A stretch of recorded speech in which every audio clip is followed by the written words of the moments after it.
I will call the meeting to order for Inland Wetlands Commission, May 21st, 2025. I'll ask Bruce to call the roll Okay. Ned Stachin, here. Robert Eisner, Here. David Fox, Here. Richard Berlandi, Here. Neil Kelsey, Here. Andre Simons, Present. Mark Simpson, I'm here. George Santos, and our new alternate member, Elena Carveth. If I Here. said that right. Is that right, Elena? Yes, Elena. Carveth? All right. Thank you. Okay, welcome Elena, and thank you for your service to the community and to the environment as well. Thank you to Robert for running the previous meeting in my absence. And before we start, I just wanted to say for the public hearing that through my position as chair of the Conservation Commission, I am a member of the Farmington Land Trust. There's a set aside for the chair to be a member. So, but I have not taken any actions or discussed anything with the members of the Farmington Land Trust regarding the item that's on the public hearing tonight. So I'll leave that. Dave, do you have anything to add? Yeah, I just wanted everybody to know that I'm a member of the Farmington Land Trust as well. I've been a dues paying member for a number of years, decades really. It's just been a passive role, just supporting their efforts with my yearly dues.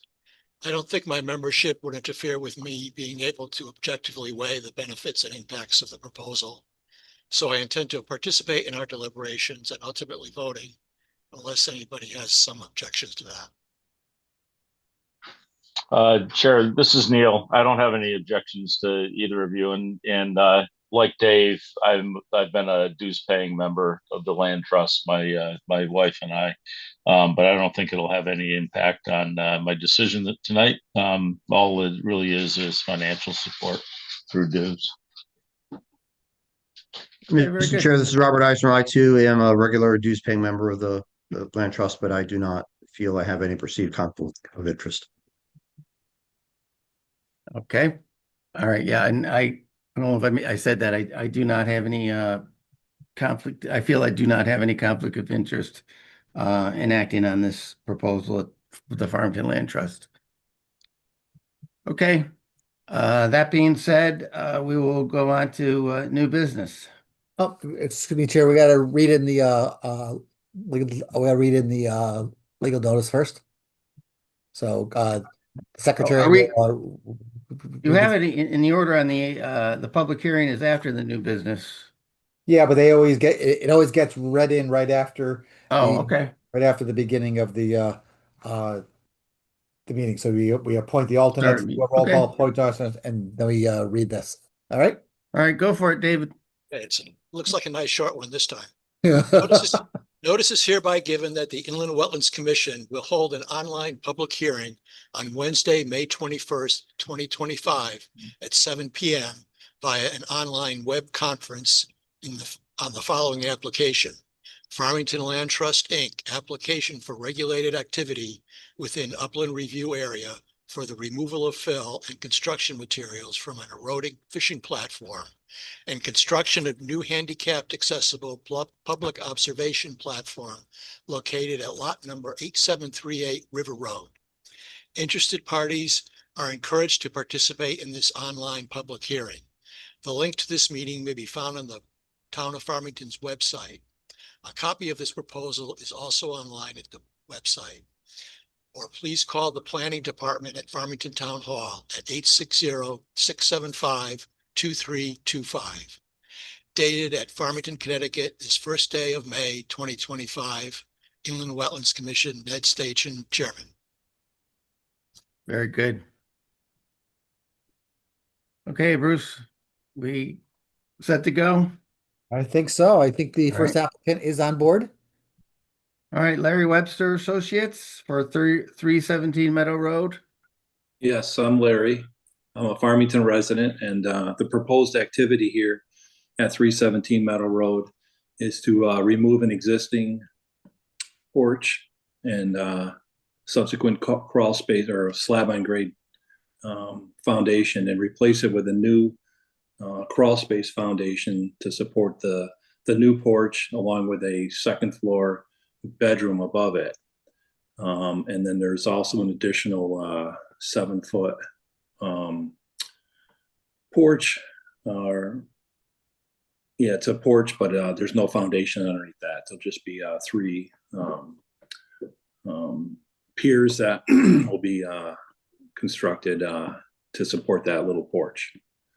I'd be happy to answer any further questions, but it's removing the existing and pretty much exactly the same spot. I think we have 22 feet on the plan, and what's there is 20 foot 6 inches, or 20.6.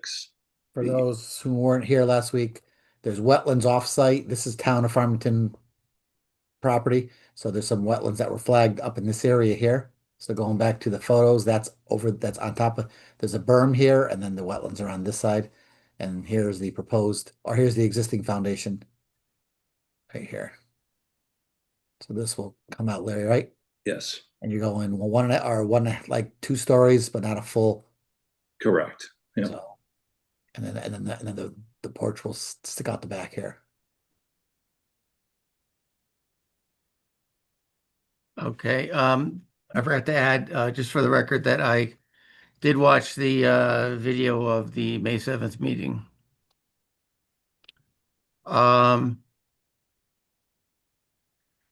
Is there a concrete slab on there now? Yes, So, but that's gonna be taken out and then replaced with just a foundation wall around the edge, and then there'll be a crawl space below that?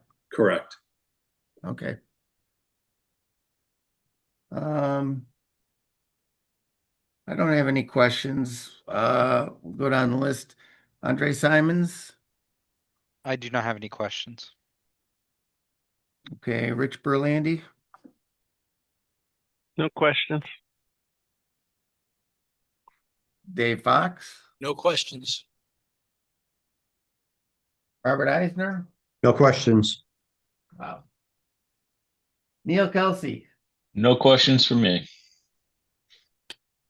Mark Simpson, To be noted, I did review the May 7th meeting via video, and I have no questions. okay, Alana, do you have any questions? No questions. Okay, thank you. All right, it is pretty straightforward, and you know, the footprint is almost identical, as I said, so we accepted the application at the last meeting.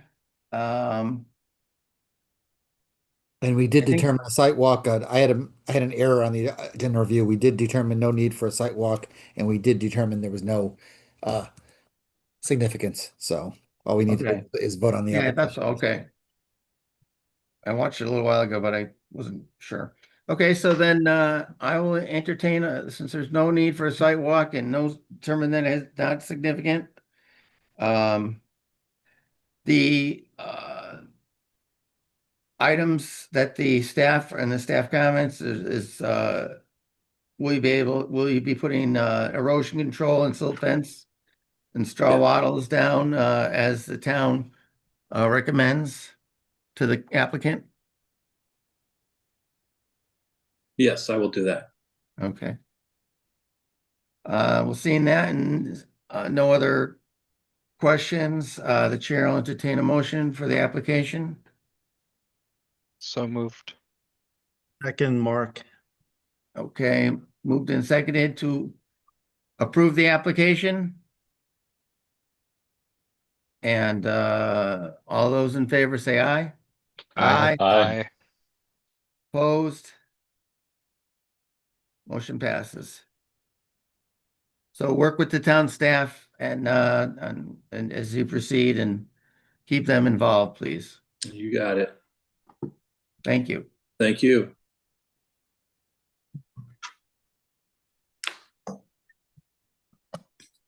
The next item on the agenda, Ryan and Emily Kalina. Am I saying that right, Kalini? No, it's Lauren and Chris Sizer. Oh, and she is on. So give me a second. Let me just load up I'm the sorry. application. Yep, Yeah, give me 1 second. my apologies. That's fine.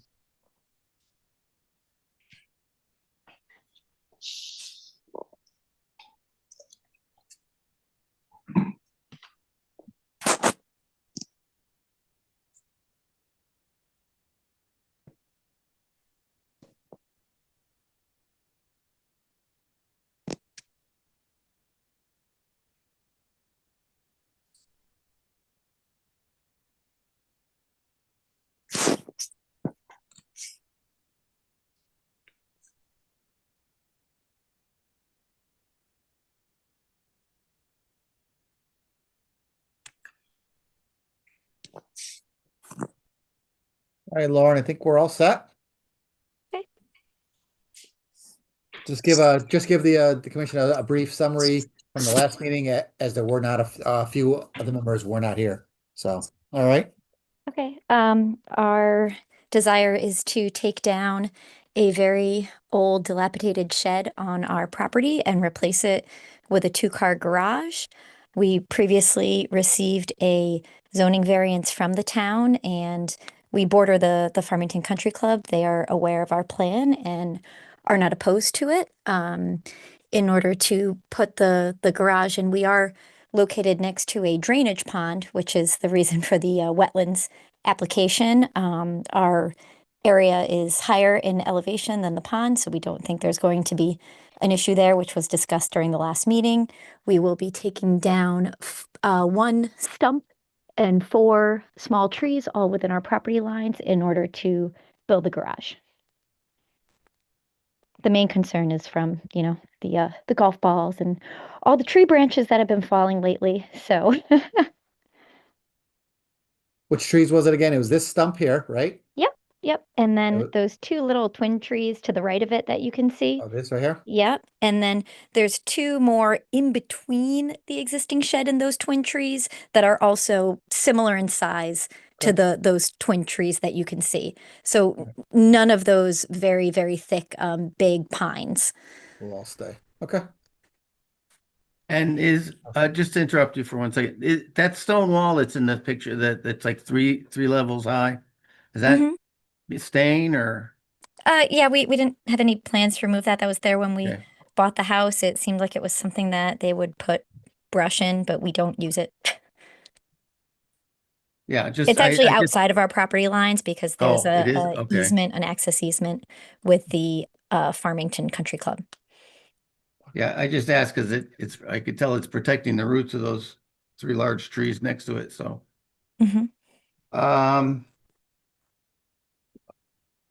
And the town's recommendation of erosion control with the silt fence and straw wattles. You'd be willing to do that and follow the town's instruction? Yeah, of course. Okay.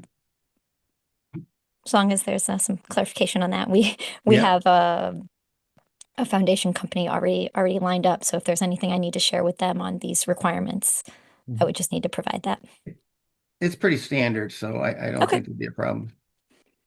I don't have any other questions.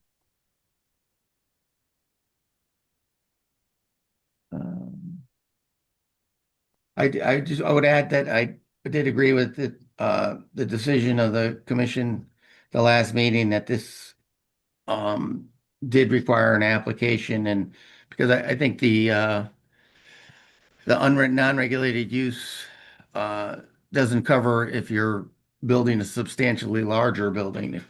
Sometimes if you're gonna just replace it in kind or something, you can get away with it, but this is a significantly larger structure. hmm Um, I don't think anyone would want to put a car in there. I think No. it dates back to 1906 with a tarp over the roof and Oh. obviously being held up by one of those stumps. Yeah.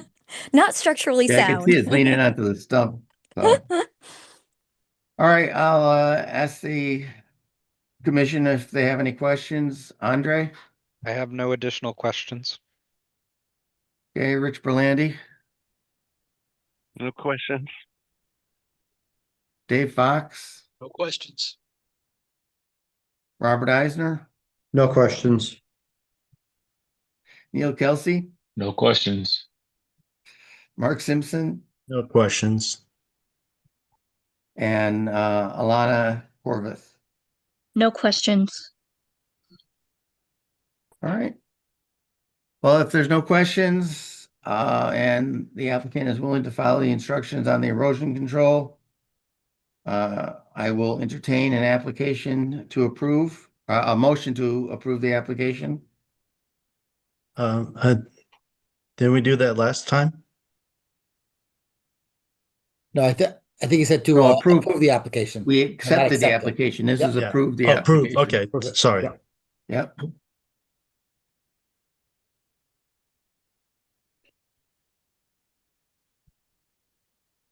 Rich, I'll make the motion to approve. Thank you.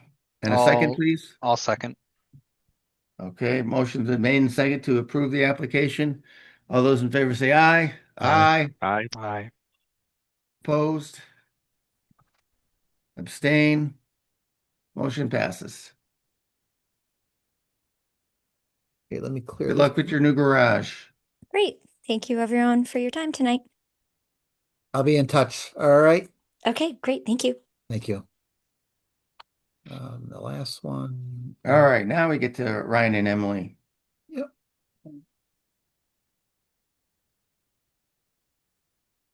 Okay. That.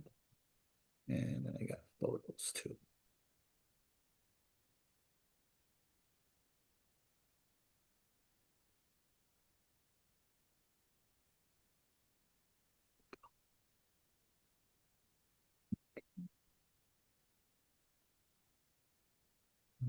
Adam, are you Yep, there? I'm here. All right, go ahead, sir. All right, my name's Adam Zadrozny. I'm gonna help Brian and Emily along with this project. I'm also the contractor. I am also a local resident of Farmington. So the basic idea here is to reuse their land a little bit, take some shrubs away and make a parking spot for their kids to park an extra vehicle. The blacktop there that we're seeing here is gonna remain, just be altered a little bit and fixed up. We're not gonna change that.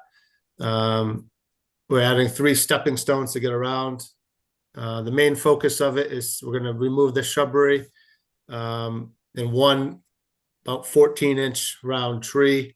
There should be another picture of that. As well as also adding additional drainage, not only from the retaining wall, but we're going to tie some downspouts in. We're going to add about 150 square feet of permeable grass pavers to absorb some of the water from the runoff from the driveway.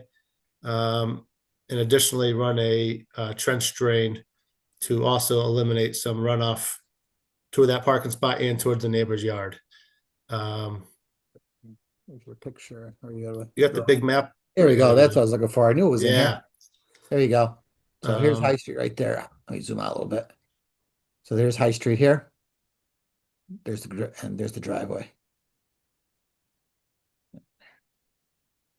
So additionally, we're gonna put the trench drain in front where the current asphalt meets the I guess you call it the wooded area, the shrubbery area. The hash marks in there is approximate where the parking spot's going to be for the car, which is going to be a concrete paver with a bed of stone underneath it to absorb some water. And then we're going to tie both the front and the back downspout into a 6-inch leader, which will be discharged towards the wetlands area. And also we'll put a 6-foot level spreader with a little riprap plunge pool just to eliminate any real erosion coming out of the pipe. I think I have a picture of that also, Bruce, that approximately the location of the Yeah, you've got that up in these other ones here. the riprap. Here, these like this. Yep. There's the shed here. There's the pipe coming out the back. And then the wetland is down in here. There's a brook just to the right, there's a 30-inch town pipe. It comes out and runs down through here all the way down to Main Street.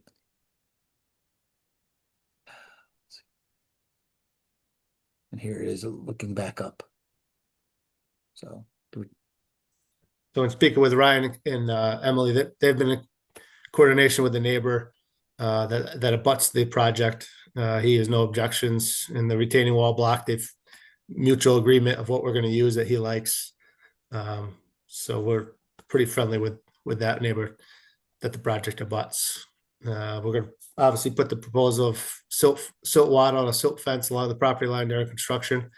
And then as everything is rehabbed and regrassed over, and the layer of, there's about a 3-foot buffer and 2 to 3 foot buffer between the back of the retaining wall and the parking spot that they're going to plant some shrubbery, just to maintain a little bit of a distance, hopefully driving wise. yeah, here we go. So the pipe outlets here, runs down there. And the The retaining town wall. pipe, right? Yeah, the town pipe Yeah. comes down through here, runs across there, and the retaining wall is going in roughly here, correct? Correct. Yep. And there's the sidewalk again. These are the trees I think that's going to come out, you said? No, that one's staying. That's the big Is it one up staying? front. Okay. Yeah, we're leaving that one. Yeah, We're gonna stay they're gonna about. That Okay. one's we're probably 15 feet away from that one with the end of the retaining wall. Here's one of the, here it Um, is. The Parking shrubbery that over you see here. there, and then there's one small tree in the mix of that has to be taken down. It's probably 15 to 16 inches in diameter.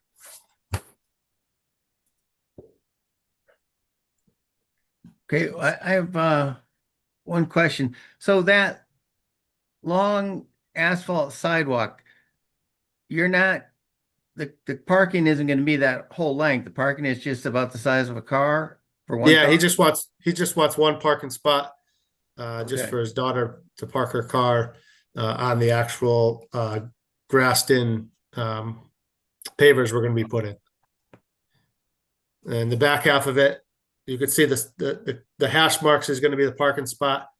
The Okay. blacktop stays just as a runoff against the house, and then we're actually doing large paving stones in a grassed in area also, just to get from the front to the back so they can walk on it. But the actual parking spot is just going to be one car in. Okay. And those are the permeable pavers that allow some water to get through and Yeah, we'll put a bed layer of stone in them. They're actually a grassed over. Bruce, if you could, I have a picture of them in there in the file. There's They're the like detail. 4 inches deep, and they're grass, and they allow the water to seep through them. So okay. they're a drivable paver. So they're not fully. It's not a fully. They don't want to see the full concrete look to it. Yeah. Okay. Uh,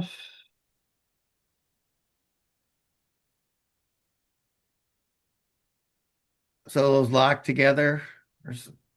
Yeah, they interlocked, and then the actual joints get filled up with topsoil, as opposed to being a complete permeable surface that will Yep. allow some absorption of the water. Okay. I think that's all the questions I have. Let's poll the commission. Andre, I do not have any questions. Rich Berlandi, No questions for me. Thank you. Dave Fox. First, I'd like to commend you for using the permeable pavers. How far is the new plunge pool from the wetland area? If I don't have an exact measurement, but I would say we're going to be well over probably 40 feet, 50 feet. Okay. Show you right here. Give me a second. I'll zoom right on there. Here we go.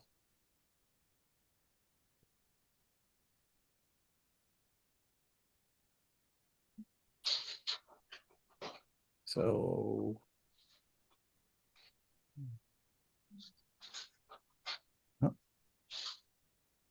Recording in progress.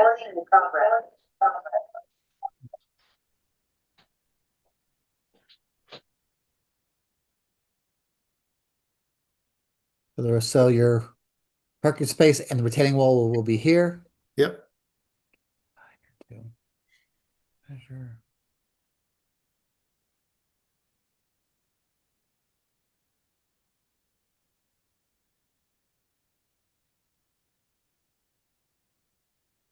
Of course, it doesn't show up on the screen. All that for nothing. Box.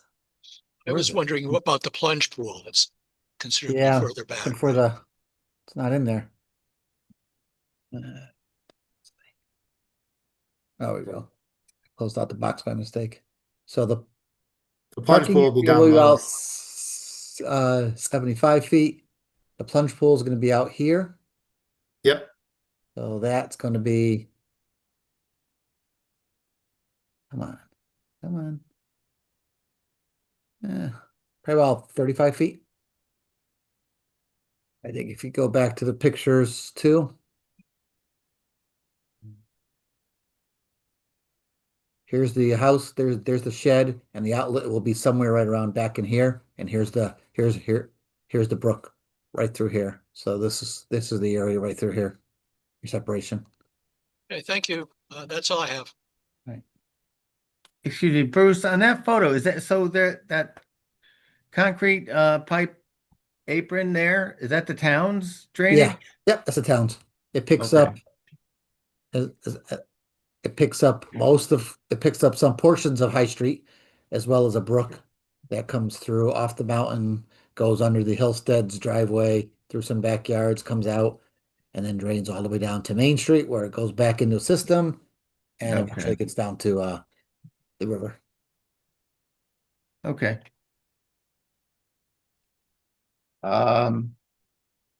Dave, you were done? Yes, I Dave am. Fox? Yeah, okay. Robert Eisner, No questions. Neil Kelsey, No questions. Mark Simpson, No questions. and Alana? No questions. Okay. All right, I don't have any further questions, so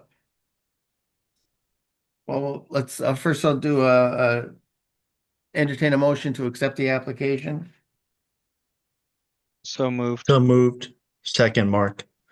All right, moved and seconded. All those in favor say aye. Aye. Aye. Aye. Opposed? Abstain? Okay, application accepted. Do we feel there's a need for a sidewalk? I think it looks pretty straightforward. But we'll go down the commission. Andre, I do not think a site walk is needed. okay, Rich Berlandi, I don't think a site walk's needed, and I don't think it's a significant application. oh yeah, that's true, I should ask the same thing. All right, Andre, do you feel that this is significant or non-significant? I do not think this is significant. I agree with Rich. Okay. Dave Fox, I'm a no to both as well. all right, Robert Eisner, I concur, no site walk, non-significant activity. Neil Kelsey, Non-significant, no site walk necessary. Mark Simpson, No sidewalk and non-significant. and Alana. No site walk and not significant. Alana, your last name is Corvette? Am I saying that Carveth. right? Corvette. All right. Thank you. Okay. So I guess that wraps it up until the next meeting. We should get a vote on those two items, though. We just Oh. said no. I think we should That's just. true. I'm sorry. No. Oh, all right. So since we polled and we're all done, we all agreed, I'll just entertain a motion that a sidewalk is not necessary and this is not a significant activity. So moved by So Dave. moved. Second by Robert. All right, moved and seconded. All those in favor say aye. Aye. Aye. Opposed? Abstain? Motion passes. All right, so just so the applicant's aware, we'll need to address this will be continued to the next meeting. Okay. Not a problem. Sounds good. Thank you very And much for I'll your send time. out, Yeah, yep, thank you very I'll much. send out the agenda information. So you'll All right. have all that. Thank you. Sounds good. Thank you, Bruce. Thank Thank you. you, sir. Have a good one. Thanks, you too. Okay. Now to our public hearing. Farmington Land Trust for the 8738 River Road lot. Can the applicant make a review their presentation, please? I think the applicant is here, right? Kate, did you want to say a few words to open up? Kate was there. Kate, are you there? Hi, I'm Kate Grady Benson. I'm the Executive Director of the Land Trust, and this project is one that we feel is really important for the town of Unionville, Farmington. The pier has been getting a lot of pressure from the Farmington River based on where it's been located since 2001 and is in disrepair. We want to make it safe. We want to make it accessible. And we want it to be a place for passive recreation for residents, not only of the town of Farmington, but anyone passing through. It's right off the rails to trails. We really think it's a valuable project. And I will pass it over to Matthew. Thank you. For the record, it's Matt Sanford, professional wetland scientist, registered soil scientist with SLR. I'm also joined this evening by Matt Ormrod of SLR, as well as Kishore Patel. In case at some point I lose internet access like I did the last time, Matt will jump in and Kishore will jump in. So why don't we go right to the next slide, Bruce? Okay. So the project is located along the southern bank of the Farmington River.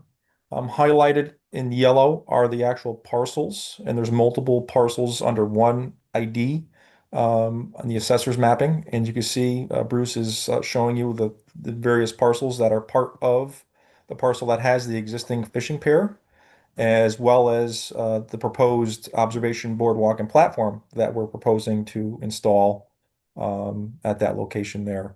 You can see that the river moves from west to east. So east means downstream towards Unionville itself. Another thing to point out here on the aerial is this occurs right along the existing rails to trail off of Railroad Avenue Extension is how you would access this site, as Bruce is pointing with his mouse there. And let's go to the next slide, please.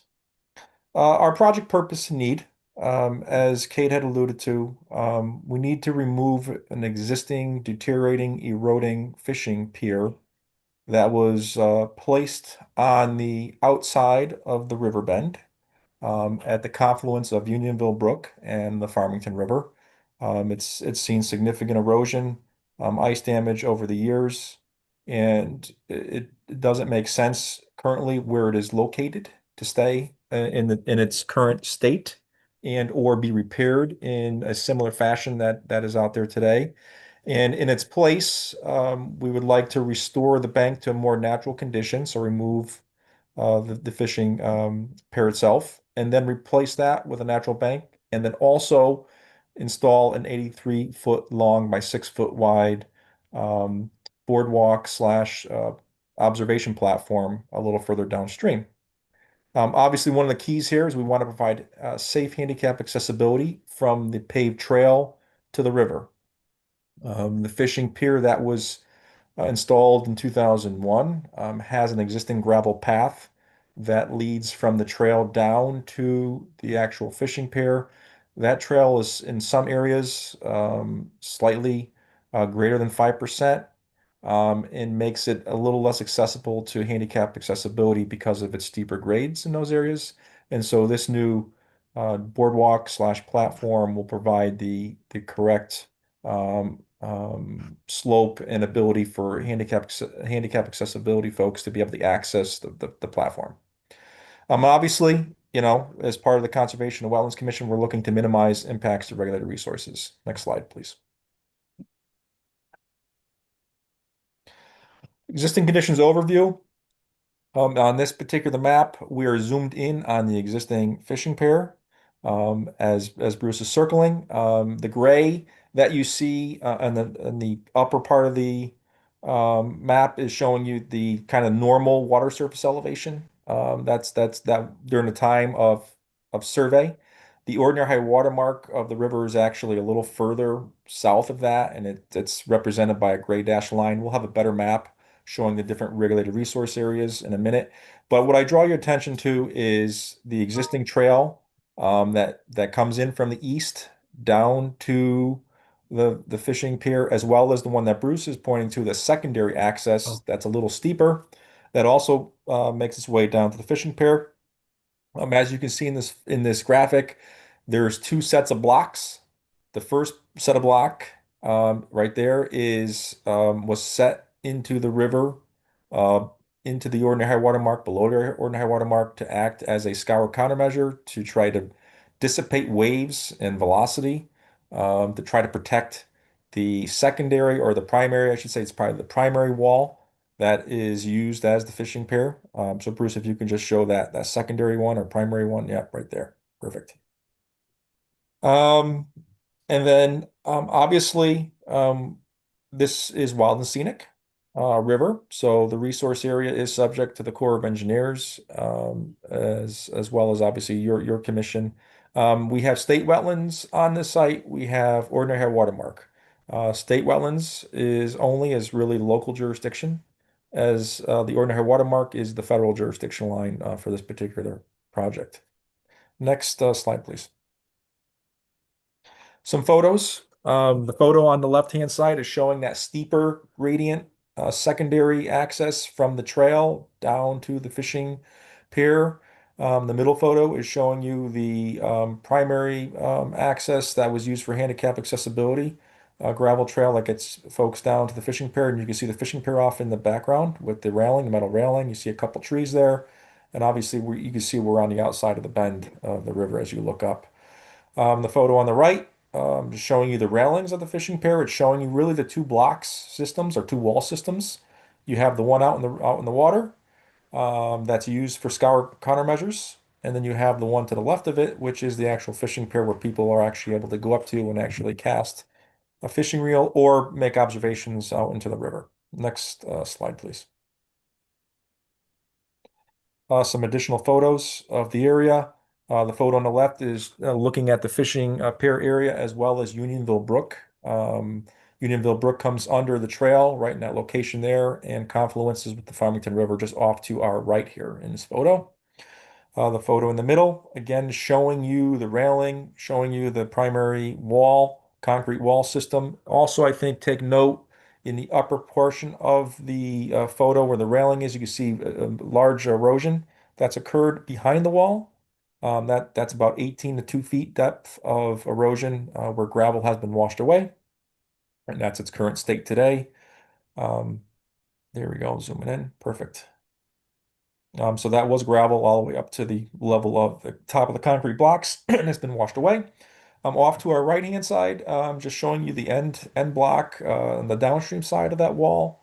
I think what's important to note is that as we walk into the proposed conditions, take note of the bank in that location. We're going to we are going to match that bank back to existing conditions, or what we perceive to be existing conditions prior to the fishing pier being installed at this location. Next slide, please. Some more just additional photos of how folks get down to the fishing pier, the gravel access path. This gravel access path will also be used for the construction access to both the fishing pier project as well as the platform and boardwalk. Next slide, please. This is a existing condition sheet that shows the regulated areas. So highlighted in blue is the ordinary high water mark, or the federal line of the river itself. And as you can see, it's landward of what the normal water surface elevation was on the day of the survey. The green line that is more landward is our state wetlands only, and what state wetlands in this case means is it's alluvial floodplain well-drained soil.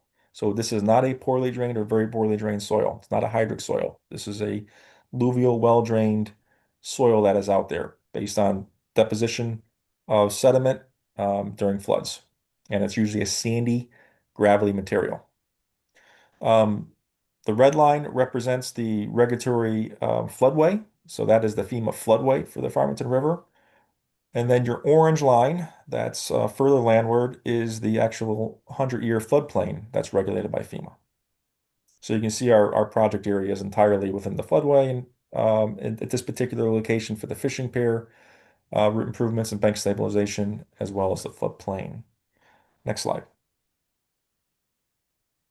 Other important to note is that we are near a level A, and part of the property is in a level A aquifer protection area as part of the Charles H. House Wellfield Connecticut Water Company. As you can see by the star that's in the lower part of the aerial, that our project is outside of that boundary, so there should be no impacts to the level A APA in this particular area.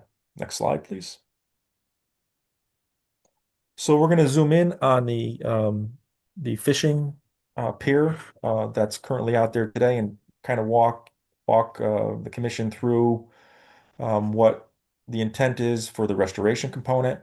As you can see in the blue hatch, that is the area where we'll need to eventually remove the scour wall, so to speak. Those activities will take place below ordinary water mark in order to remove those blocks. That equates to about 475 square feet of impact below ordinary water mark. And then the green here is a combination of ordinary high water mark activities plus state wetlands activities. And that's the second wall, or I should really call it the primary wall, that will be removed. As you can see, there's a set of blocks, Bruce, a little closer to the old, yep, right there. That's going to be the new bank that's going to be established. So all that blue and green that's I guess north of that is all going to be removed. And then what you see on the other side of that rock bank stabilization area is some green hatching. Those are new plantings that are going to go in place. Farmington Land Trust, in cooperation with the Farmington River Watershed Association, have developed a series of plantings, and will be providing the plantings and installing the plantings in those locations to help diversify that riparian corridor. In addition, you'll also notice the trail is narrowed at this location as well, to try to remove a good majority of the stone dust that's currently out there that's washing out and getting into the river under each flood event. To the right is a cross section of the intent of the bank stabilization project. As you can see, given the outside bend where we are, velocities and conditions, we're going to be using large natural rock. The diameters here will range from 60 inches up to 72 inches, so very large material. These will be stacked on a 2-to-1 slope, basically cantilevered back on one another. And we've left a little bit of a lip at the very top, so that there isn't a propensity, if somebody was to take a bicycle down there or take a wheelchair down there or some other apparatus, that there would be a mechanism almost like a curb to keep them from going over the edge. In addition, take note here that the concrete blocks out into the water are going to be left in place as a cofferdam, confined area, and will be removed after the embankment is in place. So we're using those blocks as our confinement so that we keep water quality and the river protected during construction operations. Next slide, please. Moving on to the boardwalk itself and the proposed conditions. I think the first thing I'll talk about is the secondary gravel access to the left. Yep, right there, Bruce. We have to stabilize this eroding access way. It gets stormwater runoff from the trail as well as from properties located south of the trail. It gets concentrated in this location, and the gravel that's in this location then erodes down the hill. So we're looking to put water bars at this location, obviously perpendicular to the flow. And those will either consist of natural wood like a locust, cedar, or maybe timber rails, 6x6, 8x8 posts. Yet that's yet to be specified or determined at this time. But the intent is to minimize and correct the erosion issues that are ongoing on that secondary access area. To the right of that is the proposed boardwalk and observation platform. The boardwalk will be connected directly to the trail at that location there. We have a bollard that we'll be replacing right at the entrance of the boardwalk so that it prevents any, I guess, unauthorized vehicles, dirt bikes, quads, cars, etc., from trying to drive onto the boardwalk itself. And then the boardwalk will extend 83 feet to the north, and it will have a cantilevered 16 by 16 observation platform that'll get folks out over the river to be able to take in the beautiful views of the river, both upstream and downstream. You'll notice here in green, we're showing some of the activities associated with the sediment erosion control measures. So we'll have straw wattles as part of our erosion control measures. Reason being is that it's relatively rocky and shallow bedrock in that location, so silt fence is likely not going to be the best way to provide sediment erosion controls. Something that's more viable to contour to the land and contour over rocks is the method of choice. So straw wattles have been selected. Also, you'll notice on this the limited tree clearing as well. The proposed tree lines really hug the boardwalk very closely. Reason being that we are on the Wild and Scenic River. One of the comments, and we've been working with the National Park Service very closely on this project, was to minimize as much as possible tree removal within the riparian zone of the Farmington River.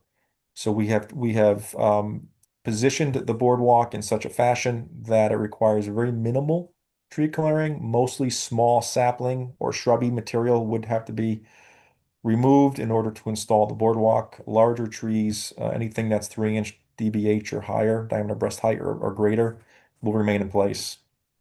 The photo to the right just shows you, gives you an idea of from the bank what the view would look like, but obviously you're going to be higher in elevation and you're going to be cantilevered out over the water. So the view will be even better than what you see here today in this photo. So next slide, please.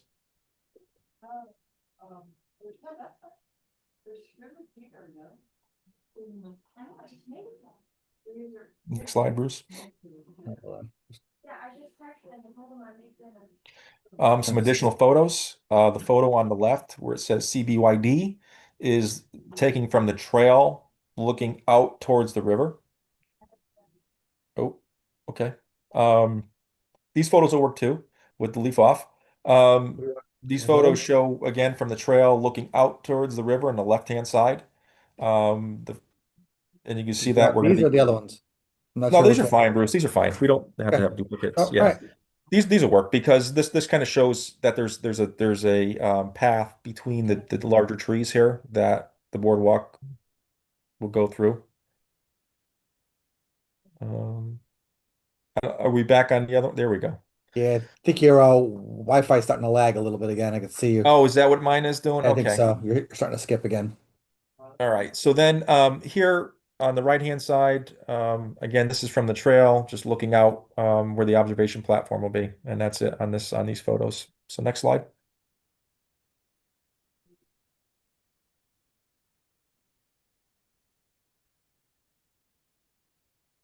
And I think we Regulated area. Oh, we got you. Regulated areas. Again, here, same color same color theme. Blue represents ordinary high water mark. You can see the platform over the ordinary high water mark, not in the so no activities in the ordinary high water mark or below the ordinary high water mark, as we say. The green represents a state wetlands, and you can see we do have some activities in that, and we'll talk about those in a minute. The red represents the floodway, and the orange dash line represents the 100-year floodplain.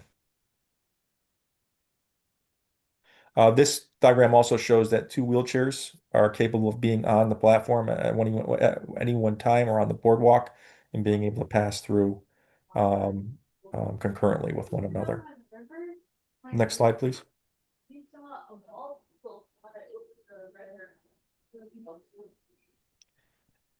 Just some information on the actual boardwalk itself. As I said earlier, it's 6 foot wide by 83 foot in length.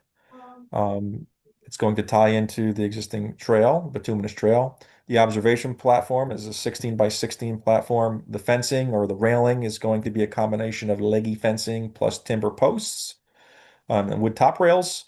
The structure itself will be supported by concrete abutments and pier footings. That'll be poured obviously below the soil surface. In many cases, will actually be pinned to the bedrock, the shallow bedrock that's out there. As you get towards the cantilevered section, there'll be not only timber framing, but then it converts into a steel column support with cantilevered horizontal steel beams as well. So it allows us to get that cantilever effect. Kind of a couple elevations to kind of note here is that the boardwalk and platform will be set at elevation 205. That's NAVD 88. That corresponds to our FEMA mapping. If you look at the FEMA maps today, the most current one, which is the effective map that's regulated right now, the elevation of the 100-year floodplain is 198. However, FEMA is revising the maps for the town of Farmington. Those are likely to become effective in the very near future. That elevation increases by 1 foot to 199 in elevation. And you could see that we're still going to be, our low chord of our boardwalk will still be about 6 feet above that 100-year floodplain elevation. Next slide, please. Here's a rendering of what the proposed boardwalk and observation platform will look like. As you can see, we're going to be maintaining access under the boardwalk that currently exists today, that gravel path. That elevation there is about 7 foot 6 inches from the low chord down to the surface of the gravel path. You can see that we have a couple lines here. The orange line is representing what is the future or preliminary FEMA floodplain line of 199. The red representing the current one of 198. And you can see the low chord is well above that elevation. And then obviously you can see all the footings and the concrete footings that are going to be pinned to bedrock along the way here. And then obviously on the waterward side, you can see that we have an ordinary high water mark in the black vertical line and showing that we have no activities below that and that the boardwalk or platform actually cantilevers over the water.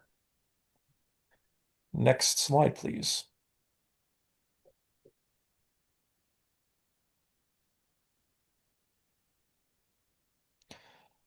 A little bit about the regulated resource activities. So in total for bank disturbance associated with the fishing pier, we are going to be disturbing or stabilizing 50 linear feet.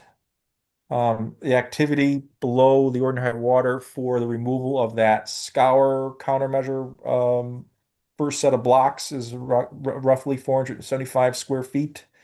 The activity for the removal of this primary wall with metal railing plus installation of the actual boulders and removal of the gravel in between those, it relates to about 1,420 square feet of activity.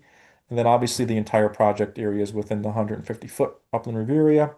And lastly, I think what's important to note, the flood zone earthwork is that we're actually going to realize a net cut of over 200 cubic yards. And that's a result of removal of that fishing pier, that jets out into the river and out into the floodway. So we actually have a net benefit in terms of floodway and floodplain volume of about 206 cubic yards. yards. Yeah, Cubic, that's the error there. cubic yards. Yeah. Next slide.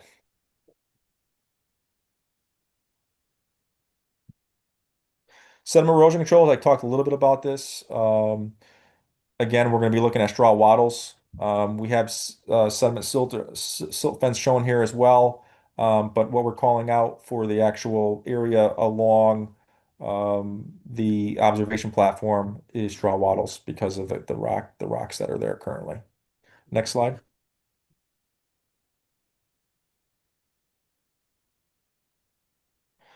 And these are open to questions and discussion. But before we do that, I know there was some comments raised by some commission members related to the loading capacity during a 100-year storm or flood event. We've gone back and looked at that particular scenario. I'm going to turn this over to Kishore Patel to walk the commission through what he did for loading capacity calculation, what the results showed, and how if there was any modifications needed in order to address that for the 100-year storm.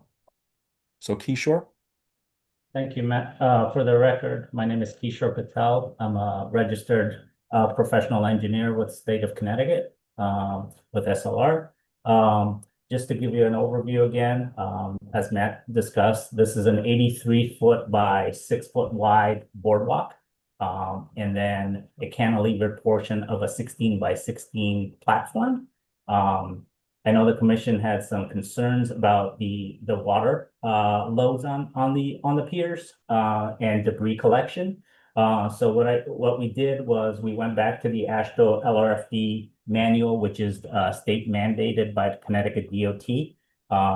And we went to set, with the water loads on there, and we applied the 12.8 velocity, which is the 100-year flood velocity for this area, is 12.8 feet per second.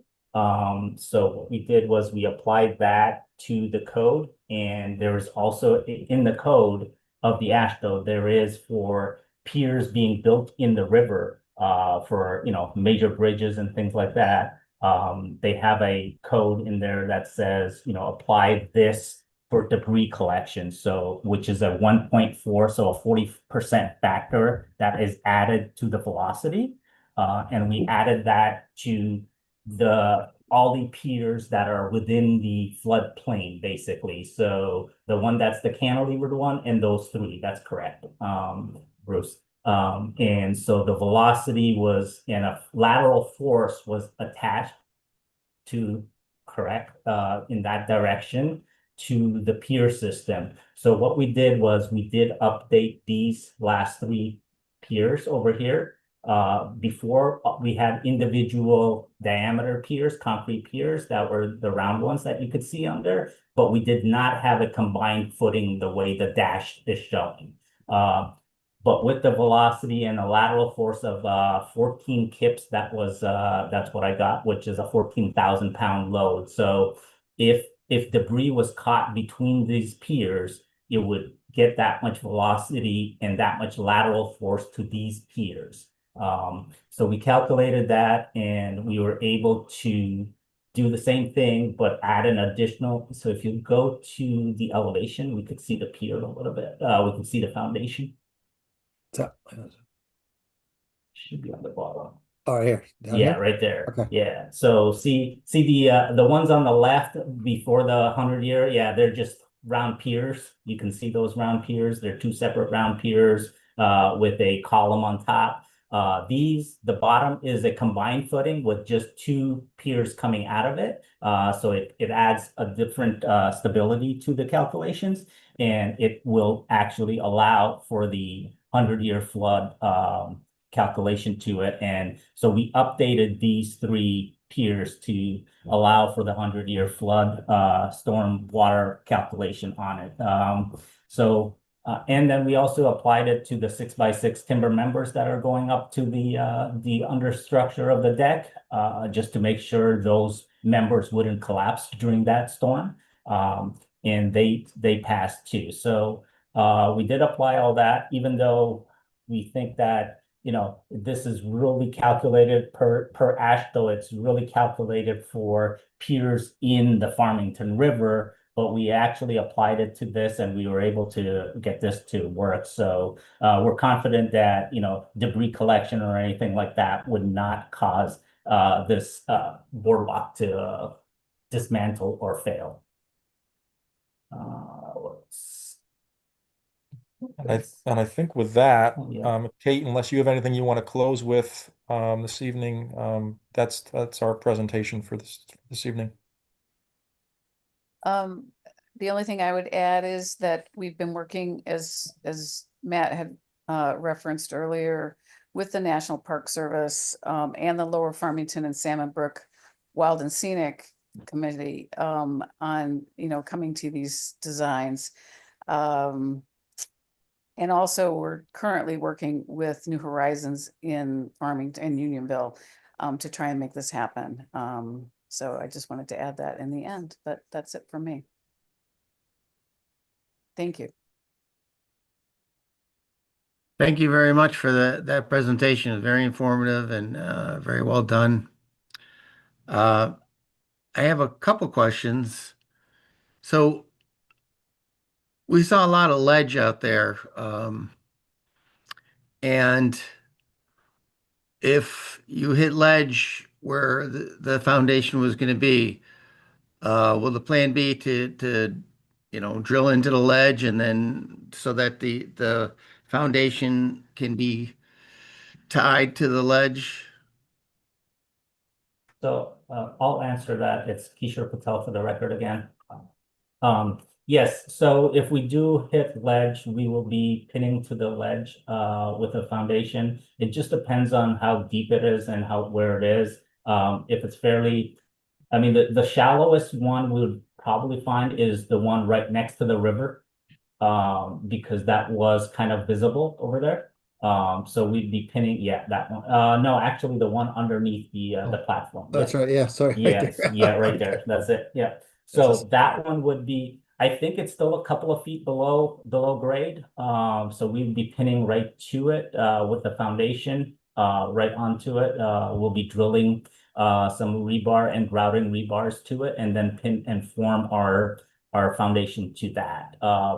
The others, I think, looking at the borings and everything like that, I think we're gonna be okay. But if we do, we would like the next three would be just pinned the same way. I don't see an issue with the round ones. They're only 4.5 feet down. And the rock was a little bit lower at those locations, so we should be good. These we're gonna have to excavate anyways, because now we have a foundation that is like an 8x3 on the bottom, and then two piers come out. So it just depends. We show it 5 feet below grade, but if it's only 3 feet grade, long as you're on rock and we pin it to it, for frost depth, we should be fine with the Connecticut code.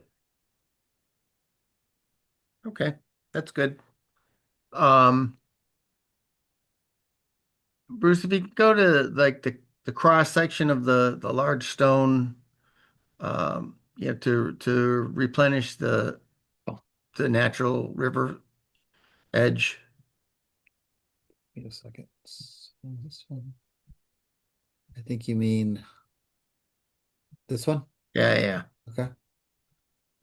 So where you have proposed grade on that, what's going to be, because that'll be the new river bottom. So, I mean, is there, I mean, you'd have riverbank run gravel and you have to come up with a depth that you need to do that to match the existing grade. You're not really saying what you're doing with So what? Yeah. the So river. Matt Sanford, for the record again. So what will happen, Mr. Chairman, is once we get down, once we get our boulders in place and our bank to the elevation, we will then excavate the remaining material between the bank and the concrete blocks down to the elevation as you can see on the proposed grade. Then those blocks would come out. Then we would actually let nature do its thing, which is move material as it does every day. And then obviously any type of storm event would allow the stone to move back into place. Our guesstimate right now is that there's actually riverbed material that is at this proposed grade currently. They basically would have placed the block and then would have filled over the top of that with fill material and then the actual gravel stone dust Oh, yeah. on top of that. So beneath that, because we're quite a few feet down a ways here, there's natural stream bed material that's sitting there underneath, and that's what we'll end up intercepting when we start excavating in this Right. area.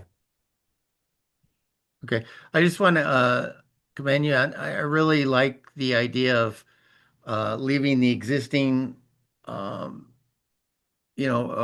in place and doing the reestablishment of the riverbank and with the large rocks, and then going back to remove the wall. I think that was very smart in order to minimize any construction materials getting into the river. So that was one of the best things I saw of the plan. Um, and I just overall, I think it's going to be a huge improvement. We know a lot of people, we see, people with the wheelchairs on 177 all the time. And I think that, they've never been able to get down to the riverbank edge. It just, I think that trail there was far too difficult for a powered wheelchair. And I think it's a great improvement that they could come right from the paved rails of trails and get out onto this platform. So I think it'll be a big improvement. Okay, I will poll the commission, ask if you have any questions or comments. We'll start with Andre. I do not have any questions. The only comment I'll make is just like you, Ned, I do appreciate the accessibility pieces. I do know there are a lot of people that would probably love to go down there. So thank you for that. Okay, Rich Burlandy.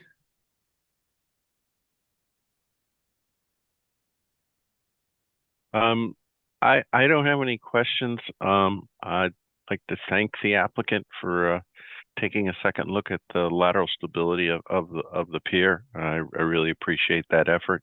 I know it wasn't easy, and thank you. Very good. Dave Fox. I just wanted to say that I had missed the meeting in April 16th, where there was a significant discussion of this project, but I did see the Zoom stream of that. I just wanted to make that part of this hearing record. And I just had one question on the piers. It looked like they were round, except for the three that are supporting the platform. Are those squares? So just for the record, it's Kishore Patel again. So basically, those are round piers. They're like sonotubes, right? The original ones on the left-hand side. And on the right-hand side, you're still going to have those piers come out exactly the way they are, except it has a footing on the bottom that's combined that goes 8 feet by 3 feet. So I meant on this picture, go a little bit to the right. So see how those are circles? Yeah. The twos are circles, but the three look like squares. Oh, yeah, I think it's just shown like that, but they really should be, they'll be round also. They'll be the similar to the Yeah, other I was ones. just curious Yeah, because no, it would sorry. be more Yeah, of a yeah. blockage of debris. Yeah, if it was I think what we were trying to show was we were trying to show the steel column, because these will be steel columns and they will be rectangular, enclosed. Above the concrete portion of it, if you can see it. See where it says steel column? So those steel columns are square, but the other ones are Just circular? just above whatever the concrete portion is, that the other ones are timber. The other ones on the left-hand side are timber. It's just because this is a cantilever section and we needed the strength to get that cantilever to work with just with the timber, it wouldn't connect properly with the steel beams. So that's why we have those as steel. Okay. Okay. That's all I have. Yep, no problem. Okay, Robert Eisner. Yeah, I also want to thank Kishore for doing the research and coming up with the load capacity. It probably took a little bit of additional research and thought on how to model it, but I appreciate the effort and thought the outcome was appropriate to maybe over design for the potential worst case scenario. So thanks for doing that. I do have a question for the application team. Um, have you seen the suggested items for consideration? There are 8 items that the staff gave to the commission because there are some things in there. I was wondering if you saw the 8 items and if you had any feedback or if there were any changes that were made to address those potential conditions for approval. This is Matt Sanford for the record. I have not looked at all 8 conditions. I don't know if we'd like to discuss those right now.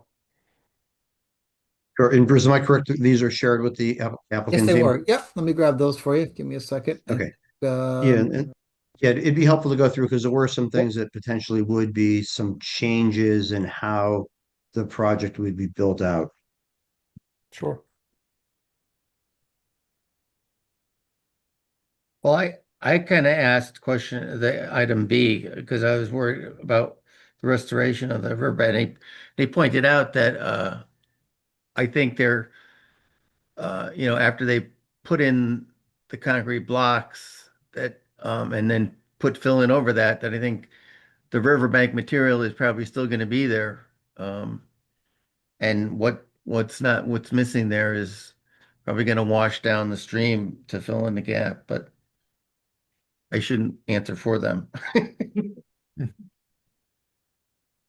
Yeah, So so thanks, yes, Bruce, for pulling these up. Yeah, go ahead, so Matt. this I is didn't Matt mean to cut you yeah, off. so this is Matt Sanford record again. So we're looking at item number 10 here, items to consider. So the sedge grass that is proposed is Pennsylvania sedge. So Pennsylvania sedge is a shade tolerant sedge that does not mind part shade to shade conditions. So that was the reason it was selected. And it's also a sedge that doesn't mind to be walked upon or trampled upon and still has the ability to regenerate itself. So that was the reason it was actually selected because we did realize that there may be some limited sunlight capabilities at that location. Materials for the restoration of the riverbed, we talked about that. We do anticipate finding natural stream bed material that was just covered over as part of the installation of the fishing pier. We are not planning to import any additional riverbed material onto the site. Clearing limits. I know this is clearing limits was we talked a little bit about reasons why we wanted to minimize clearing limits and the reasons why we show the tree line as close as we can. Couple things just to to kind of reiterate or point out is we're not looking to use big, large scale construction equipment for the installation of the fishing observation and I should say observation platform as well as a boardwalk. We will need larger equipment to install the big boulders for the bank stabilization measures, but the clearing has already been done for that, with the exception of 1 or 2 trees that I'm sure the commission on their site walk saw that currently come up, protrude up through kind of the center of the fishing pier. Those will likely have to be removed as well as obviously the root system there. So two large trees associated with that would come down, and then we tried to minimize as much as possible the tree removal. I know there was some town comments or concerns that maybe there should be wider clearing limits to provide more sunlight to the boardwalk. However, in our discussions with National Park Service, they in general wanted to minimize clearing, and so that is what we have provided on the plans. So in terms of the mulch, one of the things that we need to consider here, and in one of the observations that I think I pointed out on the site walk, is that as we go from the bituminous trail out towards the river, our elevation of our low chord of our boardwalk is going to obviously increase. And so what that actually will allow is, and our boardwalk's only 6 foot wide, so it's not a very wide boardwalk. We're actually going to get some light under the boardwalk, even though it'll be a shaded condition. Some of the ferns that we saw out there, Christmas fern, and some of the grasses and the sedges that were actually out there along the riverbank that are in a basically a full shade condition, will likely recolonize and in some cases may remain if we don't disturb certain areas. The areas that wood mulch is probably more conducive to as we go to the areas closer towards the bituminous trail where our elevation between the natural ground and that low chord elevation are going to be such that you just won't have much ability to grow anything underneath those areas. And so, one of the suggestions I believe from town staff when we had a pre-application meeting was to potentially look at using wood mulch, natural wood mulch, non-dyed wood mulch in those areas as temporary stabilization. And then the hope obviously would be that there may be an opportunity along the edges for some plants to come in and or as leaf material and organic debris falls under the boardwalk like it does on the forest floor, that would help stabilize that area over the long term. Number E, obviously we've addressed this evening related to the design of the columns and the potential effect due to flooding. I think it's important to note that besides the design of or redesign or modifications to the existing footings and piers, is that the project, obviously the total project results in a net cut in the floodplain of floodway. So I think that's important too from the effect due to flooding. Construction materials for the boardwalk and decking and rails. We talked about it being leggy fencing for the rails, pressure treated wood for the framing, as well as the posts, and likely looking at some type of composite material for the decking material. So that has a long-term longevity associated with it. So those are the considerations, and those are kind of what is identified in the plans. And then let's see, all construction restoration to be completed under supervision of project. Yeah, so we talked with Kate at the Land Trust, and she's aware that that most of the activities specifically associated with the boardwalk, the piers, the footings are going to need to be monitored by Keyshore himself, and then the work associated with the fishing, removal of the pier and the reestablishment of the bank stabilization will actually most likely be inspected by one of our water resource engineers. So that is already been made known to Kate, and she's aware that that will have to be done. So no issues with that condition. And I think that covers A through G, and H is just others discussed through meetings. So.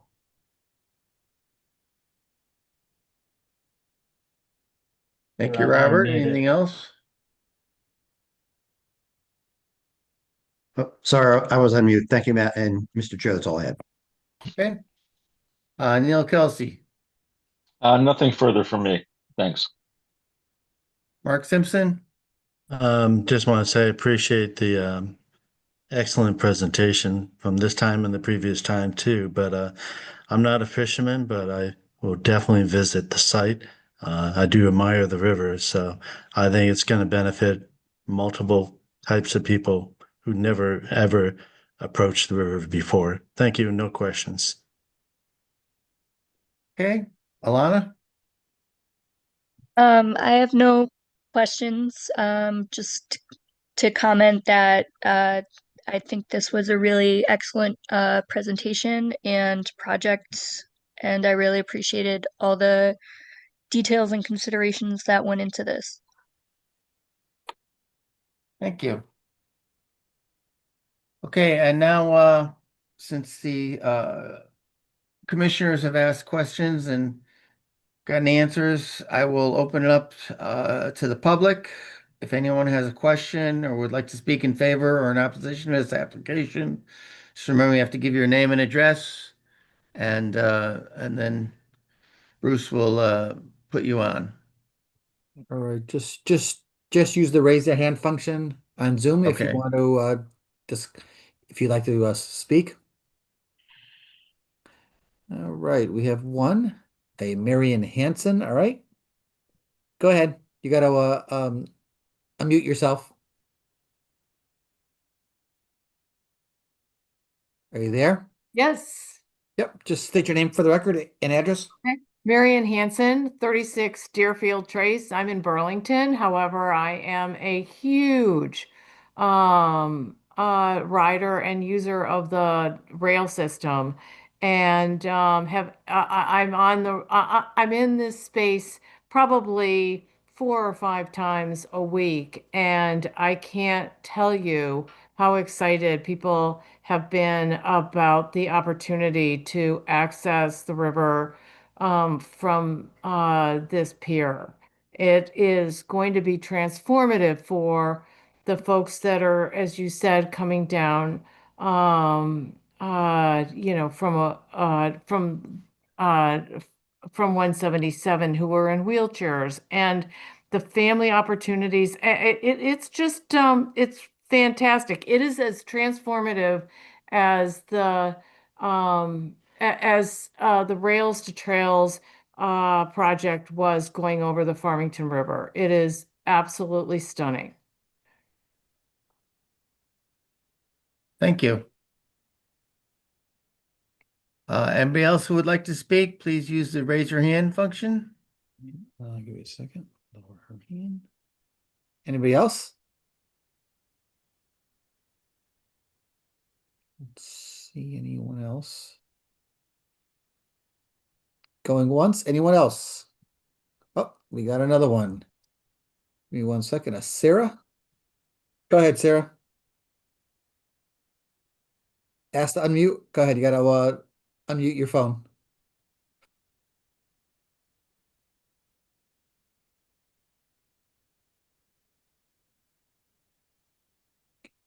All right. While she's doing that, is there anybody else that would like to speak?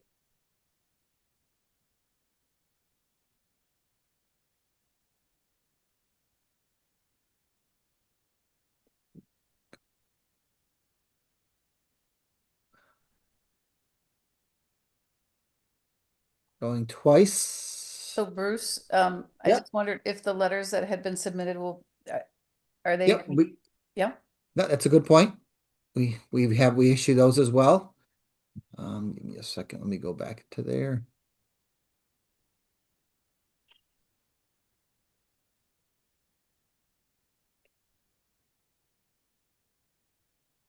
She's trying to figure out. I'll bring those up.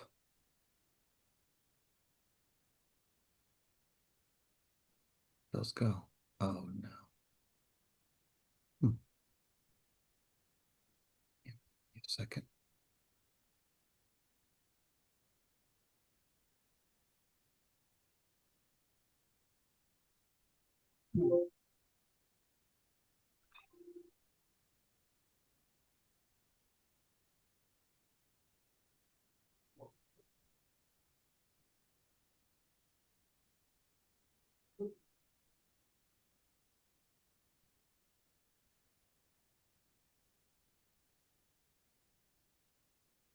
We do have three.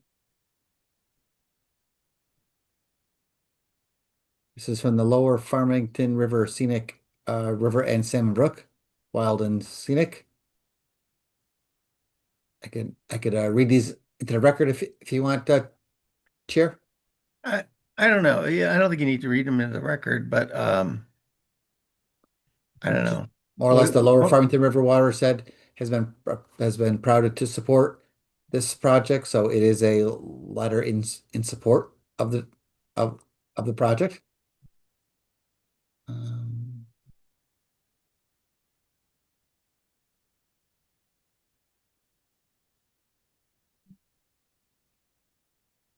Back to the next one.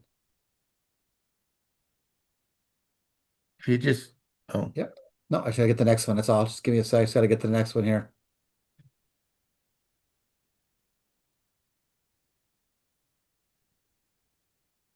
This one's from the Farmington River Watershed. All right. It's a nonprofit. Farmington, we are pleased to be involved and fully support the Land Trust Unionville Fishing Pier project. They provide, FRWA has been provided in technical support, developed a native planting plan, and is committed to funding the native plants.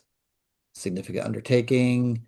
Will enhance the Farmington River by creating a riparian buffer, address stormwater, and provide ADA access for local residents. So, And another letter in front support.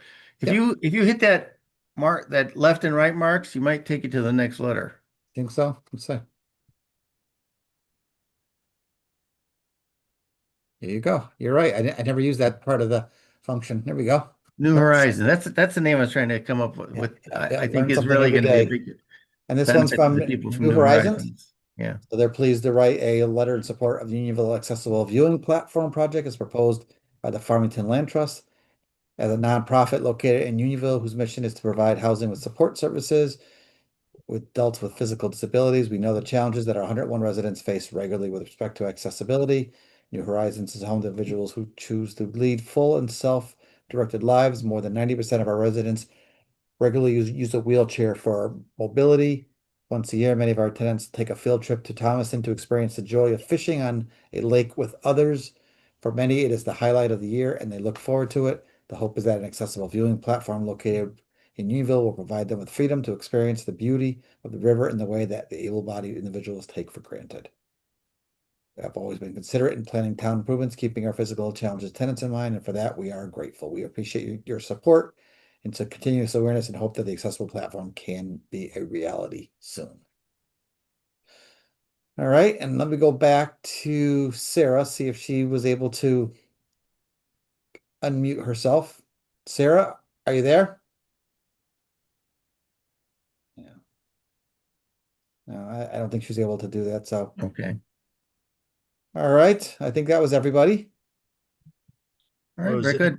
Well, it was Oh. interesting, the first letter in bold highlighted what the chairperson just said about how they're restoring the riverbank. Mhm. And that was probably the more excellent part of the whole deal, the whole project was what they're doing to restore that riverbank. So you were on to something, Ned. Well, I deal with scour and bridges all the time, and that existing thing could not have been placed in a worse location. So we learn from our mistakes, and we move on and improve.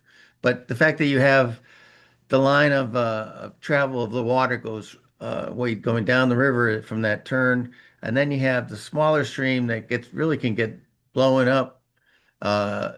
Coming out is just the turbulence in that corner is tremendous, and they're probably lucky that there's anything left there at all. But it's a tough location, and to be able to refurbish it with the size stones that it really needs. I think it is an excellent plan, and then to have a much improved observation platform that ties right into the trail, I think is really going to make a big difference for people with limited accessibility. So, all right. So if there are no more comments or questions from the commission, I would entertain a motion to close the public hearing. So moved. Okay, April 2nd. Okay, motion's been made second to close the public hearing.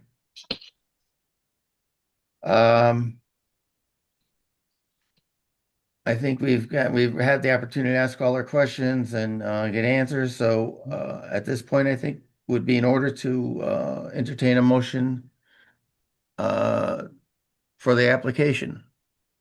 Mr. Chair, I'll make a motion. This is Robert. I move to approve the application of the Farmington Land Trust at 8738 Farmington River with a few conditions. The first condition is that all construction and restoration should be completed under the supervision of the project engineer and wetland scientist, including Keisha Patel or an equally qualified associate. Second condition is that all work should be coordinated with the town staff, and the applicant shall accept all reasonable directives by the town staff. Third condition is that all work shall occur in compatible weather conditions to minimize erosion and impacts to the Farmington River. End of That motion. sounds very good. I'll Okay, second. all right, motion been made and seconded to approve the application with the stipulations. Just a point of order. Did we ever close the meeting or do we need a vote on Yes. that motion first? That close the public hearing, We got a motion and a second. Yeah. but we never voted. Oh, we never voted? No, My catch now. apologies. no, we didn't. What, to close the hearing? We Yes. didn't vote to close the hearing. We did a Yeah, I thought I got a, motion oh, I thought I had, and a oh, I second. thought I got a, I thought I got one, no? I thought I All right, did I too, but apologize, maybe I missed not. that. All right, so yeah, maybe we made the motion. I didn't call for no Okay. vote.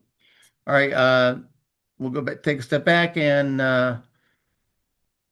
there's a motion on the floor and seconded to close the public hearing. All those in favor say aye. Aye. Aye. Aye. Opposed, abstain. Motion to close the public hearing passes. And now we have a motion on the floor from Robert Eisner to accept the application with the stipulations, good stipulations given. And Andre seconded that motion To approve the application with to conditions. approve the Yeah. application. Yep. Okay. So that motion's been made and seconded. All those in favor say aye. Aye. Aye. Opposed, abstain. Motion passes and the application is approved. Very good. So work with the town staff, Bruce, and get the project going. Thank you so much. Can hardly wait. Thank you. Thank you. Thank you.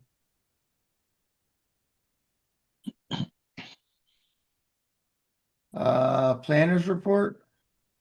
Nothing at Oh, this time? hold it. What's that? Other business Lang Pools? Oh, yes, they have actually they have actually withdrawn the application. Okay, Okay, we got an official letter requesting that. And matter of fact, I spoke with the homeowner this afternoon who just got back from a trip out of the country. So they're already working with a landscape with a wetland scientist. They're looking to get some prices. So hopefully we would see something soon. So based on that, we'll be scheduling a cease and desist order to go out to him and then just scheduling the hearing. All right, or not the hearing, but the meeting. All right. I have a question on though. I mean, I don't think there would be a problem if they wanted to do the restoration and the pool project together. It just as long as they're, make sure both are addressed. Agreed. And we had talked about that at the last meeting, that we didn't feel, or the commission didn't feel like they could vote on the application at this point. Right. So, however, they felt they could approve approve a restoration plan. Then he could submit for the pool. They can approve the pool application, if they approve the pool, then they could be done in conjunction together. Okay, All right. very good. Bruce, this is Mark. I have one question. The picture you showed from last meeting. Did they chop all the trees down along the driveway? I saw you had like red lines. It was part of the conservation area. Let me see. Let me go And back. Let me go back to that. I'm just curious how far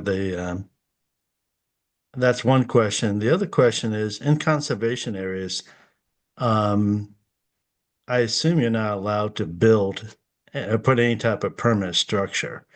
Um, what can you do in those areas? You can't disturb them? I would assume you Well, just you're not, leave yeah, them. you're not allowed to cut, you're not allowed to disturb, you're not allowed Plant grass. to grade, plant grass. Yeah. Oh, So it was another picture you showed where the conservation area was. Must have been at the end. This is the line through the back. So Yeah. let's see. So this is the line through the back. Yeah. If you zoom in there, you can see there's the other stake is out in here. So Yeah. the line kind of cuts through here. Okay. Oh, woo. All right. So this from here to here is technically the conservation easement. Yeah. Okay. I No. just saw something like you had a This was picture of the, this was an approximation because there is an angle point in it. So now I'm at that stake where I just look toward the playscape. If I turn 90 degrees, this is where it comes out and then runs across to here. So this area, if you can kind of understand this area, so this is conservation easement, and as you turn around and go all the way down to the okay. place, and that's all conservation easement. So as part of it, I suggested that they have a surveyor look at that, take that, and put the edge of the lawn area and or these plantings on a plan so it's clearly evident where the easement is in terms of and what the area of disturbance is. Okay, thank you. All right.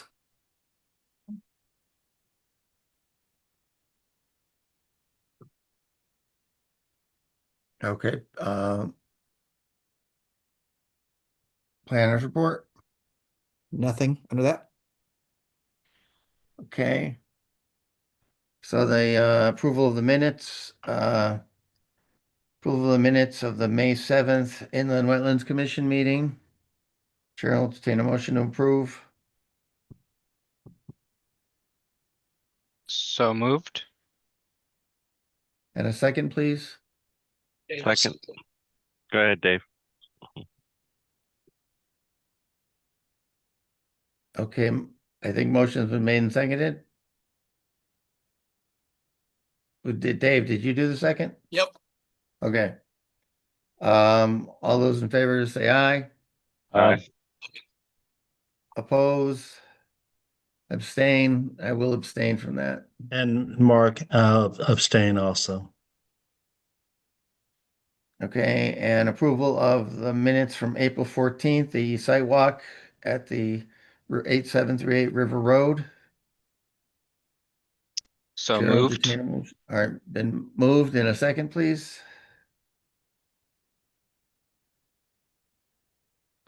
Dave will second. Okay, motion been made in a second to approve the minutes. Excuse me. Yep. Hold on one second, Andra. So, are you at the or I you- reviewed what you shared. yeah, but you weren't at the meeting. So, or at the site walk? Correct. Yeah. So technically, someone has to make a motion and second and we're at the meeting. Okay, All right. I withdraw it then. Nope. No problem. All right, thank you. I'll make the motion, Dave. Robert Alright. will second. Okay, a motion been made and seconded to approve the minutes of the site walk from April 14th. All those in favor say aye. Aye. Aye. Opposed? Abstain? This is Abstain, Rich. Mark. Okay, Rich abstain. very good. And with that, I think we're ready to adjourn. Is there, do you have anything else? Bruce? No, I'm all set. Okay. All right, so we'll adjourn the meeting at 8:38 and call to order the Conservation Commission. Give me a second. Is there any new business? Yeah. Um,